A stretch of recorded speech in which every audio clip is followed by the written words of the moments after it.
Alhamdulillah, wassalatu wassalamu ala Rasulillah. All praise is due to Allah, and may Allah's peace and blessings be on the last messenger of Allah. Okay, we have completed in the previous lecture our section on tafsir, and we're now going into the material which constitutes the foundation or foundational information about the science of hadith. Now, hadith in Arabic, as a noun, it means conversation or saying. As an adjective in Arabic, it means something new. When it's used in this context, the science of hadith, or the hadith of Prophet Muhammad sallallahu alaihi wasallam, what it refers to are the sayings, the actions and approvals and information about the Prophet Muhammad sallallahu alaihi wasallam's mannerisms, physical descriptions, all of that, which was conveyed by his companions to subsequent generations, and which became recorded in books which we know as books of hadith. With regards to the sunnah, because there's another term which is used and we need to understand what is the distinction between the two. The sunnah refers to the way of the Prophet Muhammad ﷺ, his way, and it includes all of the things which I described previously, which are included in hadith: his sayings, actions, approvals, descriptions of his demeanor, his physical descriptions. All of that is included in sunnah, his way. So then, what is the distinction? What's the difference between the sunnah and hadith? And I should also mention that we'll look at in fiqh another meaning of sunnah, which means recommended things. That's how it's commonly used, as recommended things. But I'm just using it in the sense that it is related to the science of hadith here now. What is the distinction between the sunnah and hadith? Well, hadith represents the vehicle or the container is within which the sunnah was communicated. This is the difference between the two. When you talk about sunnah, you're not talking about the companions narrating and their students narrating and recording in books and things like that. You're not talking about that methodology, the system. What you're just talking about is the content. So, the way of the Prophet Muhammad ﷺ, that was conveyed in the structure or the container which we refer to as hadith. Now, the sunnah, when we speak about the sunnah, I should just mention briefly that the sunnah of the Prophet Muhammad ﷺ can be divided into two basic types. One which we call sunnah tabi'iyya, or natural sunnah, and the other which we call sunnah tashri'iyya, or legal sunnah. There's an important distinction, and I spoke about it briefly before. The natural sunnah are things which the Prophet ﷺ did as an Arab, a human being, an Arab, in the 7th century, which had no legal import. They were just his personal likes and dislikes and characteristics. How long he kept his hair, how he used to walk, the type of garments he used to wear, these kind of things. How he used to sleep, and all these things, we look at this as being a part of what is called the natural sunnah. And we talked about his slippers before, right?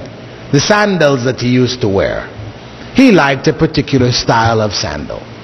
And we are not obliged to go and wear sandals like he wore. Now, there was among his companions one, Abdullah ibn Umar, who used to do everything that the Prophet ﷺ did. He wore a ring on his left hand. Ibn Umar put one on his left hand. He used to walk this particular way. Ibn Umar used to walk the same way. He used to wear his garment in this way. Ibn Umar used to wear the garment in the same way. Whenever he changed, Ibn Umar changed. He imitated everything that the Prophet ﷺ did.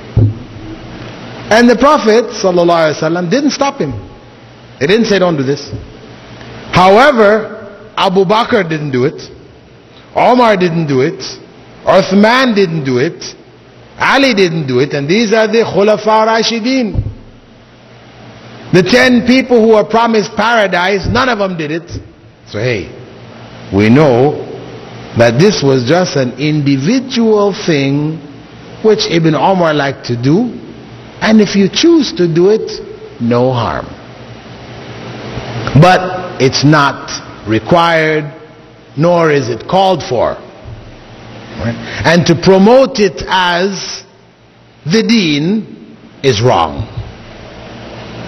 To promote it as the religion is wrong.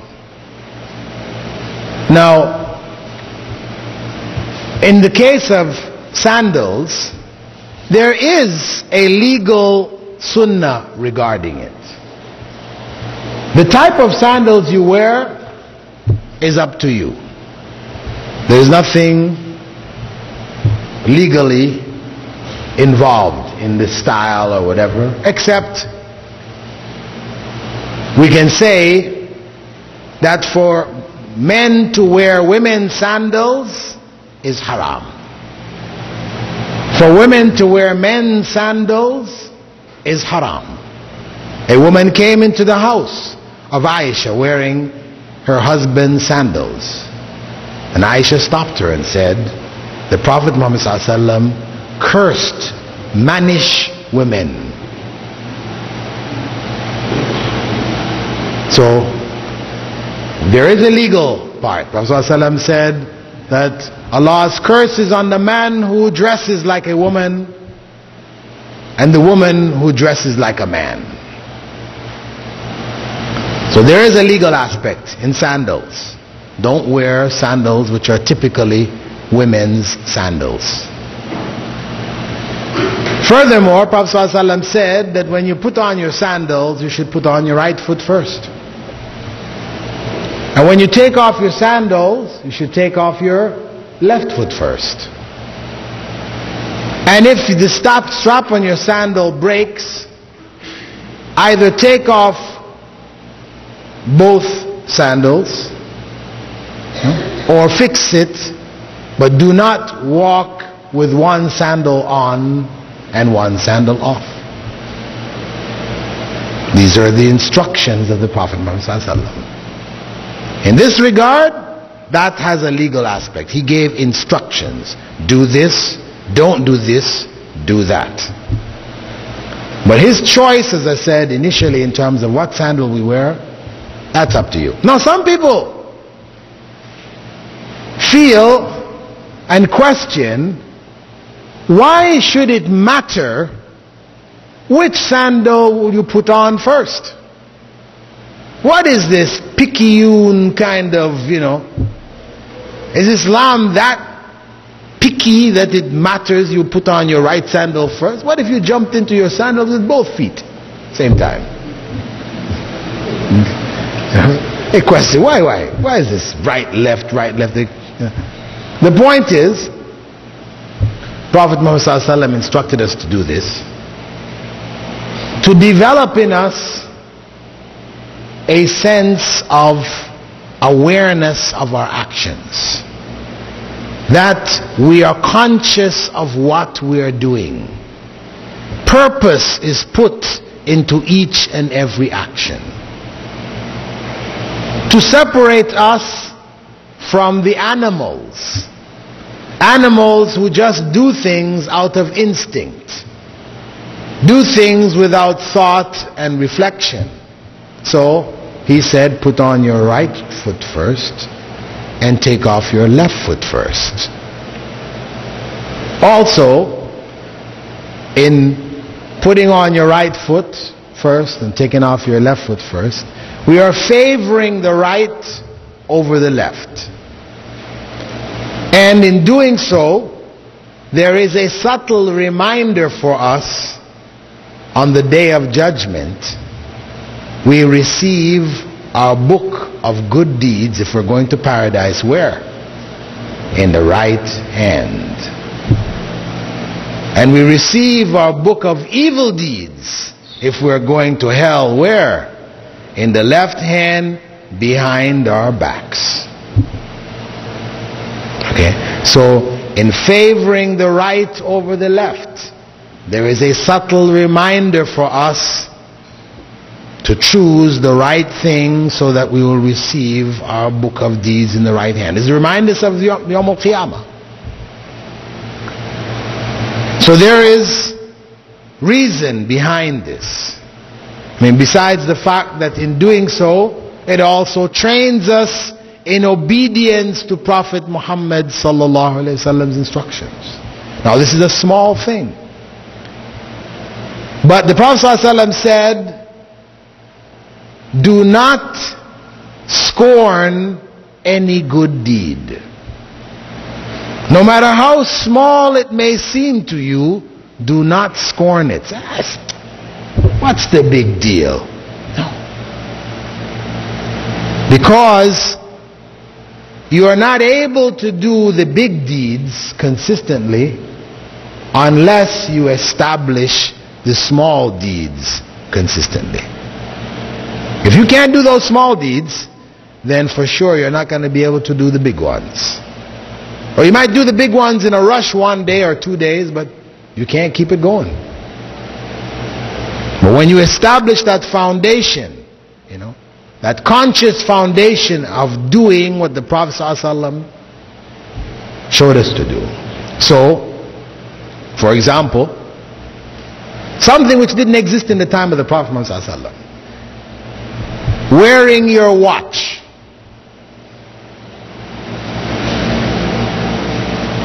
It has been pointed out that the sunnah of the kuffar is to wear their watch on their left hand.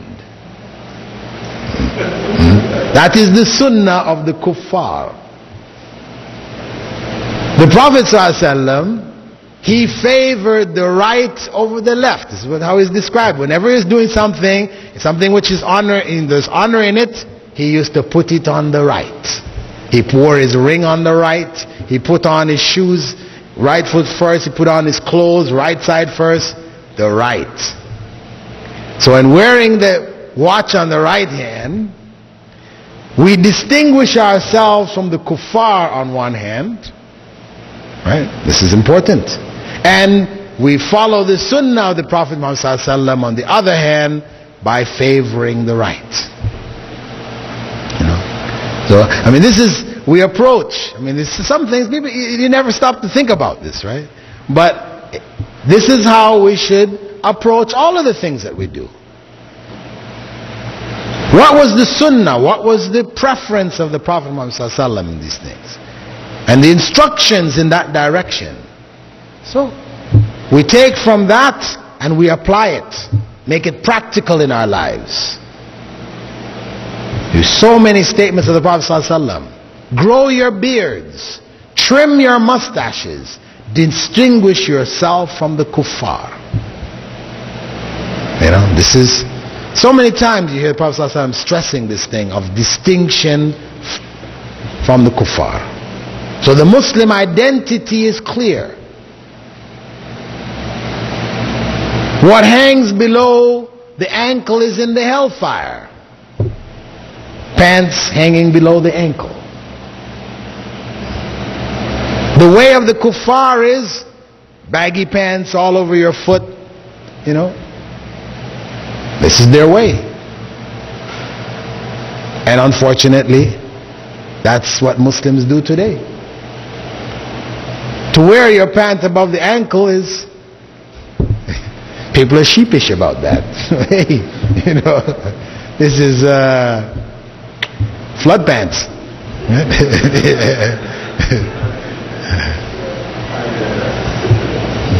Couldn't afford a new pair of pants. And part of this is all, you know, part of the training that we need to go through. We should never be shy to establish the sunnah. If we feel shyness, sheepish about practicing the sunnah, and we feel comfortable, proud about following the sunnah of the kuffar, we have a problem. We have a problem. This is saying something about our faith. Yeah. Anyway, as we said, the sunnah is divided into two parts: the natural sunnah and the legal sunnah. And the religion is built from the legal sunnah. Now when we look at a hadith, the hadith has two aspects to it. There's an example of the hadith given in the book. حدثنا مسدد قال حدثنا يحيى عن شعبة عن قتادة عن أنس عن النبي صلى الله عليه وسلم قال لا يؤمن أحدكم حتى يحب لأخي ما يحب لنفسه. رواه البخاري. Musaddad told us that Yahya informed him from Shu'bah, from Qatada, from Anas, from the Prophet ﷺ, that he said, none of you truly believes until he loves for his brother what he loves for himself. Collected by Al-Bukhari. This is the standard format of a hadith. Now the first part of the hadith, where we hear this chain of names, Musaddad told us from Yahya, who informed us from Shu'bah, so and so. This is the chain of narrators, known as the Sanad. And the text which is conveyed, none of you truly believes until he loves for his brother what he loves for himself, that is called the Matan, or the text. And the hadiths are traditionally divided into two sections: the Matan and the Sanad. And the Sanad was the a natural development from teaching the Sunnah. As the companions of the Prophet Muhammad ﷺ taught the Sunnah of the Prophet Muhammad ﷺ to each other and to those who came after Prophet Muhammad ﷺ, they would always mention the incident and whom they heard that incident from, if they didn't see it or hear it themselves. So if they saw it themselves, for example in the case here of Anas, in teaching his students from the next generation, would have said, I heard Allah's messenger say, none of you believes until so and so. Now Qatada, who was his student from what is known as the Tabi'un, the next generation after the Sahaba, Qatada, when he was teaching his students or other scholars of his generation, he would have said, I heard from Anas, who said that he heard from Rasulullah ﷺ that he said so and so, so and so, so and so. So as the information was being conveyed, those whom that information was conveyed from were mentioned. Right? So this is basically how the chain of narration evolved. And this came about because Prophet Muhammad ﷺ was particularly dear to his companions. They honored, revered, loved him, and were very keen to learn whatever he said, to apply it in their lives and to convey it to others. So whenever he told them, none of you has truly believed until I become more dear to him than his son, his father, and all of humankind. When he told them that, they took that statement to heart. They worked on their own faith until the Prophet ﷺ became more beloved to them than their own family. Now, what this meant practically is that they were prepared to do anything he instructed them to do. They were prepared to do anything he instructed them to do. And if their parents or their family asked them to do something which went against what the Prophet ﷺ told them to do, they would refuse. That was the practical manifestation of their love of the Messenger of Allah.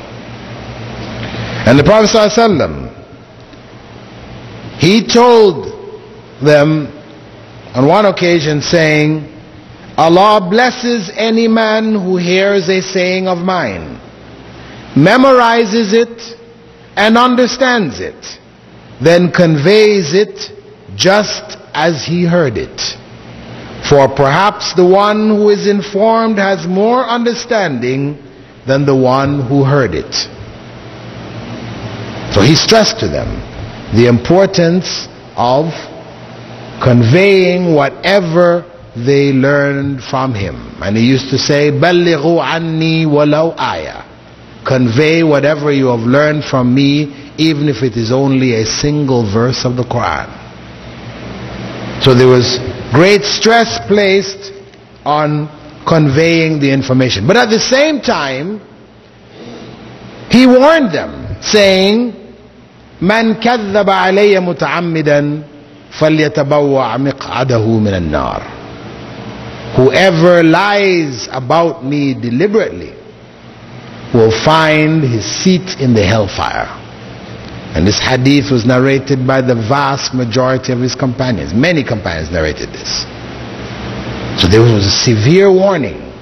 And this is why when you actually look at the numbers of companions who were involved in conveying his sunnah, from the more than 20,000 that were with him on Hajj, right, the 40-odd, 50,000 of them that had made contact with him, those who conveyed hadiths from him were in the neighborhood of 500 plus.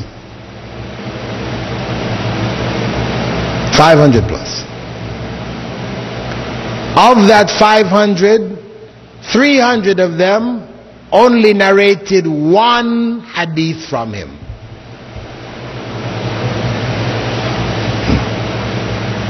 They were careful. They didn't want to convey anything which they had any doubt about. They were careful to remember one thing. You can do that. Anybody can do that. And they had very good memories. So the numbers who were actually engaged in conveying the information were few from among the many companions. Now, there is a common misconception that is held, which leads people to doubt the authenticity of the hadiths because of the fact that historically we know that it was in the reign of Omar ibn Abdul Aziz, the fifth of the righteous caliphs is often referred to, which is like his reign was between 717 and 719, remembering that Prophet Muhammad ﷺ died in 632. Okay, so it's nearly 100 years after the time of Prophet Muhammad ﷺ. Less than that, but 80 something years. He instructed the scholars of his time like Abu Bakr ibn Hazm, Sa'ad ibn Ibrahim, Ibn Shihab al-Zuhri, to collect up the hadiths of the Prophet ﷺ, to compile them into particular books, and to weed out the narrations which were not authentic. They were given that instruction. So people say that it was almost 100 years after the time of the Prophet Muhammad ﷺ that the hadiths were written down. Actually, this is not correct. In fact, hadiths were written down in the time of the Prophet Muhammad ﷺ. The majority of the companions who conveyed hadiths did so not only verbally but in writing. And their students, the majority of them recorded the hadiths in writing also. So the writing was going on at the same time as the oral narration. So the sunnah was being transmitted in both the verbal form as well as the written form. When we do future levels of this course, when we go into usul al-hadith in detail, this information inshallah will be conveyed in depth. The research that is involved in there to understand that in fact the sunnah for the most part was recorded from the time of the Prophet Muhammad ﷺ and in all of the subsequent generations.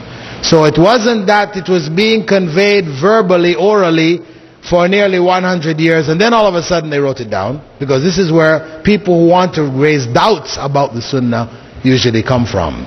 But this is an inaccurate understanding, because the historical record proves otherwise. Anyway, the point is that the hadiths were analyzed and divided into two basic categories. One category which was referred to as sahih, authentic, and another category which was referred to as da'if or inauthentic. These were the main two categories of hadith. And there were conditions which were set, which had to be met for hadith to be classified as sahih, and when they were not met, they became classified as da'if. And the information which was gathered, which enabled them to make these analyses, was information which was handed down by those who were also handing down the hadiths. That they used to make records of those who attended the circles of hadith, those who taught each other and the strength of their memories, how effective they were, those who used to write down, those who made mistakes in their narrations. They passed on this information at the same time. This information was compiled, and it ended up also in books which came to be known as the books of biography, the biographical books, or kutub al-rijal. And from comparing the information of these books, the narrators were categorized as to whether they were reliable or whether they made mistakes on occasion, whether they were liars, and all these kind of things. They analyzed them. And there are three main conditions which need to be met for a hadith to be considered sahih. Now, the actual number of conditions is more than three. I just chose for this introduction to the science the main three. And the first condition is referred to as adl, that the or adala, that the narrator be truthful, a known practicing Muslim, righteous, honest, God-fearing, pious. This had to be the character of the individual. If it wasn't, they did not narrate from them. Now, if we use that criterion for the information which is conveyed to us in the newspapers and other sources, television, etc., hey, we just have to shut down all the televisions and tear up all the newspapers. We couldn't trust these people. These people in their personal lives are corrupt. They lie without any qualms. You know, if it will make them famous, they'll lie in a minute, right? You know, so that criterion, it just shows you the stringent kind of requirements that they had. That the people had to be known to be righteous, practicing Muslims. And Imam Bukhari, there is an incident from his life which demonstrates how picky he was, where on one occasion he went to gather a hadith, to collect a hadith from somebody some distance away. He had rode for a number, for some days or whatever. He came to the man's house, and the man was outside the house trying to catch his donkey. The donkey had run away, so he was trying to catch it. So what he did was he picked up his stove and he held it like this and was sort of shaking it, implying to the donkey that there's some food in there, so the donkey would come. When the donkey brought his head, he caught him, right? Took him back and tied him up. Imam Bukhari observed this. He had gotten off his horse, he observed it, he got back on his horse and left. He didn't collect the hadith from him, because he felt if he would trick the donkey like this, because it was a trick. What he did was he tricked him. He faked that there was food there. There's no food there. He would prefer not to narrate any hadith from this man. This was Bukhari, very picky. This is why Sahih al-Bukhari, this compilation of hadith, is classified, considered amongst Muslims to be the most authentic book after the Quran. That's how they refer to it. Asahhul kitabi ba'da kitabillah, Sahih al-Bukhari. Well known.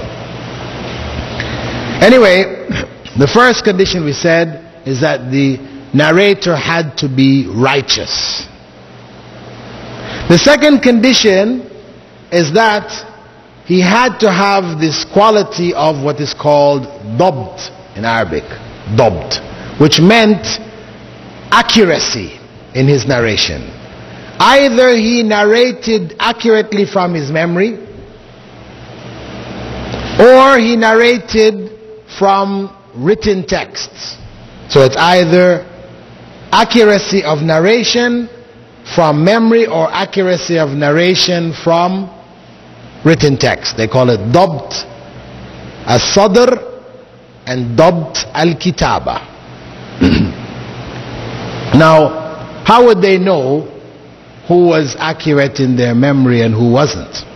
What would happen is that when a scholar of hadith was teaching, he had a group like yourselves. He would narrate a hadith. He would be teaching a subject and he would narrate the hadiths on that subject, explaining. Prophet ﷺ said this. After saying, I heard from so-and-so, who heard from so-and-so, who heard from the Prophet ﷺ, who said he said this, that he did this, he approved this, or whatever.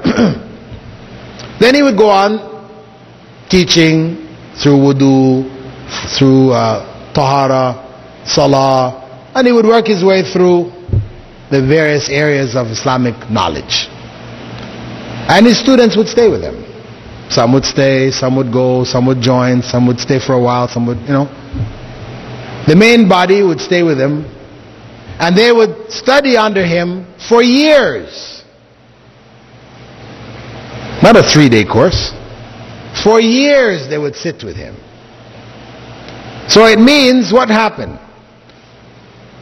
The information he was conveying, do you think with those who stayed with him for 10 years, for example, during the period of that 10 years, do you think all he conveyed to them was new information? Maybe after a year was over, he ran out of everything he had. He'd given them everything. So what did he do? He started saying it again.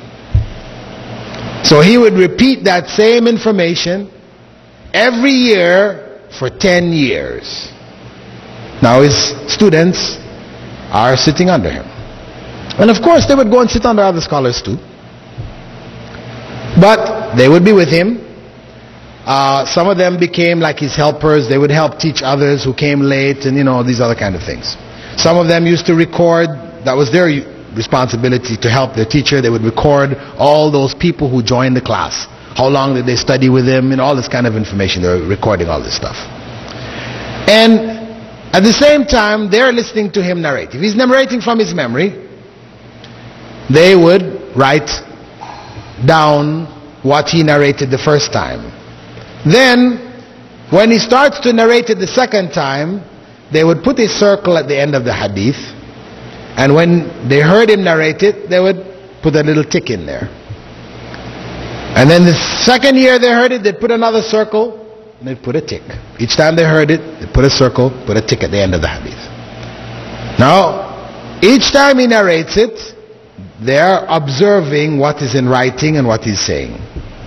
So now if they find the second year that he narrates it, he's narrating it different than the way he narrated it the first time.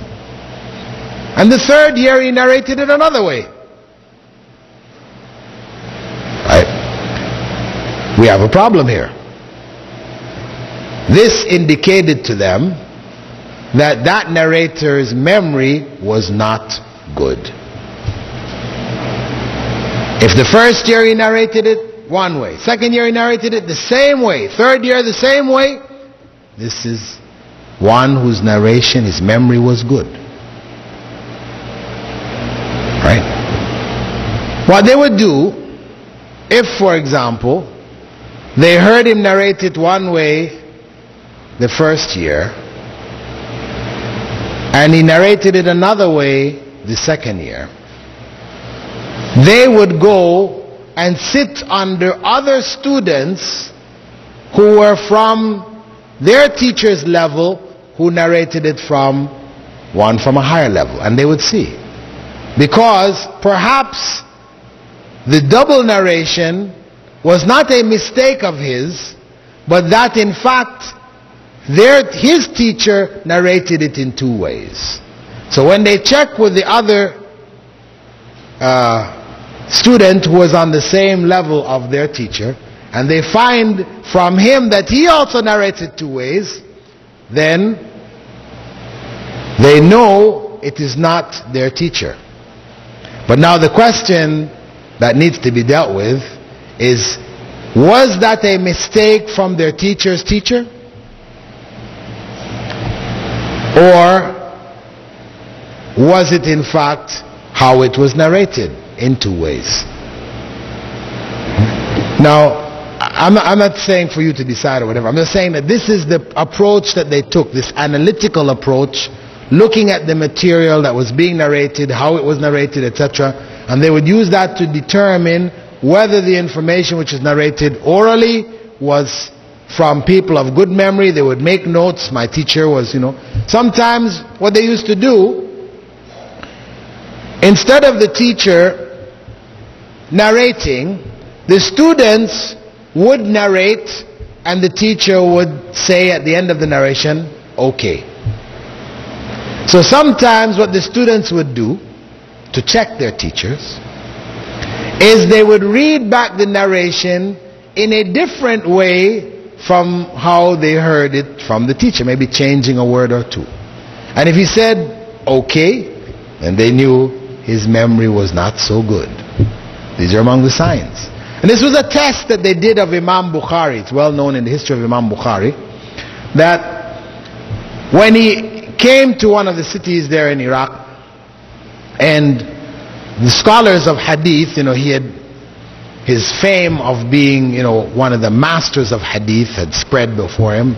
They welcomed him to the city, and prior to his coming, a group of these scholars of hadith there in the city, they chose 100 hadiths, right?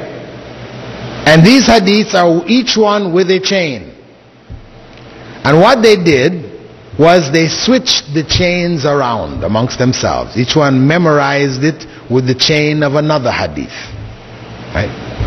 So when Imam Bukhari came and he sat down, they said, we'd like to get your comment on these particular hadiths. So they narrated to him these 100 hadiths with these reversed chains which have been switched. Imam Bukhari listened to them. When they had finished, he said, this hadith, its chain is so and so, not the chain that you mentioned, and he quoted their chain. Then he went to the next one, he worked his way right through the 100, quoting back to them the wrong chain they mentioned and correcting and putting the right chain in place. The people bore witness that Imam Bukhari was a master. He was the man, as they say, right, in our day, right? He was the man, That was Imam Bukhari. The amount of hadith he memorized was incredible. Allah gave him basically what we call today a photographic memory. He would hear the hadith and it was just there. Anyway, as I said, the people who are narrating hadith, they tested in this way and a variety of different ways those who are narrating, checking their skills, etc. And they made note of all this information. The third major condition is that the one who is narrating a hadith had to have met the one from whom he was narrating. If he narrated hadith from somebody he didn't meet, then that meant that that chain of narration was broken. It was not complete. So this condition really is called continuity of the chain, or ittisal as-sanad. The chain of narration should be continuous, no break in it. How would they know if there's a break? Well, as I told you, people were recording who sat in the circles. So if so-and-so mentioned he heard a hadith, they would go back and check those students who had recorded material of who sat in the circle of this sheikh, and if his name was not on the roster, then they know he didn't meet him. There's a break. Right? Or they recorded information about when they were born and when they died, where they lived. So if, for example, the scholar that he was supposed to be narrating from, he died when that narrator was only 2 years old, hey, he couldn't have heard it from him. He couldn't have heard it from him. Right? And they had a condition that children used to come and listen. So there were children who did hear hadiths and did narrate them. Ibn Shihab was among them. He learned from the time he was like 7 years old. They set an age. They said, when a child is able to distinguish between a donkey and a horse, then he can narrate. Right? It means his mind has matured to the point, because for a kid there's a point where the kid, everything is a horse, right? Everything is a horse. When he reaches the point where he knows what a donkey is, he knows what a horse is, he has now reached a level of comprehension to say, okay, from that point his narrations will be, and this is around the age of 7, this is also the age Prophet ﷺ had said, a man and woman divorce. When the child is around the age of 7, they have the right to choose which parent they want to go with at the time of divorce, because this is where they have that ability to distinguish. And that's why Prophet ﷺ also said, teach your children salah when they're 7. You see, at 7, and actually even Western educationalists, they do talk about the age of 7 and the age of 10, as the Prophet ﷺ spoke about 1,400 years ago. Anyway, the point is that by comparing this information about the narrators, when they were born, when they died, where they lived, etc., they were able to identify where there were breaks in the chain and where chains were continuous. So when a person finds a hadith which fulfills these criteria, then that hadith is classified as sahih or authentic. And what this means then practically is that we have a piece of information coming from Rasulullah ﷺ which we must accept. We must accept it, because Allah said, "Ma ataakumur rasul fakhudhu." Whatever the messenger has given you, take it. "Wa ma nahakum anhu fantahu." And whatever he has prohibited you, leave it. So you must. If it comes to you, you must take it. This is a requirement. Allah said in the Quran, "May yuti' ar-rasul faqad ata'a Allah." Whoever obeys the messenger has obeyed Allah. So when that information comes in an authentic chain of narration, it is an obligation on us to follow it. And this is what the deen is built on. This is what determines whether we do something or whether we don't do it. If it comes to us in an authentic chain of narration, it becomes a pillar of the religion. If the chain is not authentic, then we cannot build law.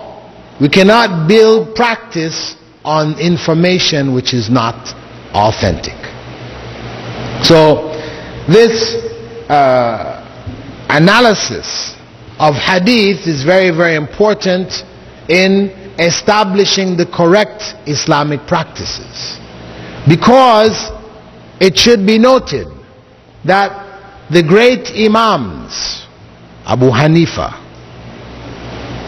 Imam Malik, Al-Shafi'i, Imam Ahmad ibn Hanbal, these Imams established their rulings, etc., before the major compilations of hadith. So it means that they did so without having access to this critical analyses which were done after their time. Now there was some analysis being done in their time. I will not say there was not any, and they themselves tried to do what they could, but they were not as specialized as those who came after. As a result, you will find in the different schools practices which are either based on weak hadiths, or they are rulings made without hadith, because no hadith was available. So the scholar would have extracted some principle from the Quran and applied it, when there are in fact hadiths which contradict the conclusion that they've come to. Or the chain of narration may have come to them in a weak channel, but there is also an authentic channel which they were not aware of. So this is the reality. This is why when you go from one school to another, you will find things in them which are not correct. In the Shafi'i school, for example, every Salatul Fajr they make qunut. Now this practice is based on a hadith, but the hadith is weak. Is the point. In the Hanafi school, it is typical for men to place their hands below their navel in salah. There is a hadith narrated from